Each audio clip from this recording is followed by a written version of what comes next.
அனைத்து நல்லுள்ளங்களுக்கும் வணக்கம். நான் வந்து இப்போ எதை பற்றி பேச போகிறேன்னா டெய்லரிங் தான். மோஸ்ட்லி பேருக்கு வந்து இப்போ வந்து நிறைய ப்ளவுஸில் வந்து ட்ரெண்டிங் ஆயிருச்சு. நிறைய ப்ளவுஸில் வந்து வெரைட்டியாக கொடுக்குறாங்க. சுடிதார் ட்ரெண்டிங் ஆயிடுச்சு. நிறைய ஃப்ராக் மாடல் வந்துருச்சு. ஆனால் பேசிக்காக ஃபண்டமெண்டலாக நமக்கு கரெக்டாக ப்ளவுஸ் தைச்சி போட தெரியுமான்னு கேட்டால் இன்னைக்கு கொஸ்டின் மார்க் தான். எல்லாத்துக்குமே அது ஒரு கொஸ்டின் மார்க்காக தான் இருக்குது. அதாவது ஃபண்டமெண்டலாக பேசிக் வந்து அடிப்படையே சரியாக தெரியாமல் இருக்கிறாங்க. நான் அவங்களுக்காக வேண்டி தான் நான் புதுசாக வந்து கிளாஸ் எடுக்கலான்ட்டு இருக்கிறேன். நிறைய கிராமம் சார்ந்த பகுதிகள், கிராமத்துக்கு கூட நிறைய வந்து படித்தவங்களுக்கும் சரி படிக்காதவங்களுக்கும் சரி வீட்டில் எத்தனையோ பேர் இருக்கிறாங்க.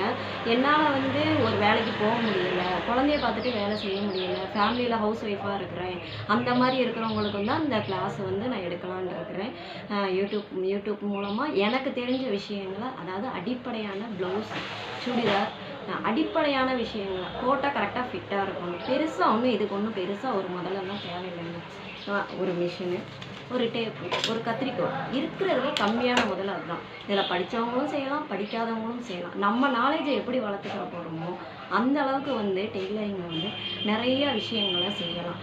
ஆனால் அடிப்படை வந்து கரெக்டாக இருக்கணும். அடிப்படை கரெக்டாக இருந்துட்டு அதுக்கப்புறம் நீங்கள் டிசைன் ப்ளவுஸ் எடுத்தாலும் சரி, இல்லை பேட்ச் ஒர்க் ப்ளவுஸ் எடுத்தாலும் சரி, என்ன வேணாலும் பண்ணிக்கலாம். ஒரு கிராமத்துலேருந்து வர்றவங்களுக்கும் சரி எல்லாத்துக்குமே போய் சேரணும். ஒரு பட்டி தொட்டியில் இருக்கிறவங்களேருந்து எல்லாருமே கற்றுக்கிறணும். எல்லாருமே ஒரு நல்ல தையல் தொழிலாளியாக வரணும். தையல் தொழிலாளியில் நம்ம தான் இதில் ராஜா, நம்ம தான் இதில் ராணி. நம்ம இதில் இருந்து செஞ்சால் நிறைய ஏர்ன்மெல்லாம் யாருக்காகவும் யாருக்கு கீழே போய் வேலை செய்யணும் இல்லை, நமக்கு கொடுக்க போகிறவங்க கஸ்டமர் தான். கஸ்டமரை சாட்டிஸ்ஃபேக்ஷன் பண்ணணும். ஒரு சின்ன ப்ளவுஸ் தைச்சாலும் அது வந்து சாட்டிஸ்ஃபேக்ஷன் பண்ணணும். இந்த சின்ன விஷயங்களை வந்து அடிப்படையாக எப்படி செய்யணும், எந்த மாதிரி கொண்டு போகணுங்கிறக்காண்டி தான் நான் சின்ன சின்ன விஷயங்களை வந்து உங்கள்கிட்ட ஷேர் பண்ண போகிறேன். எல்லா டவுட்டுமே கிளியர் பண்ணி கொடுக்கலான்னு இருக்கிறேன்.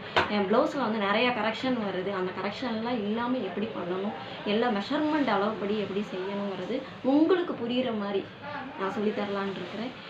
எனக்கு சப்போர்ட் பண்ணுங்கள் ப்ளீஸ். நன்றி கலந்து வணக்கம். அனைத்து நல்லுள்ளங்களுக்கும் நன்றி, வணக்கம்.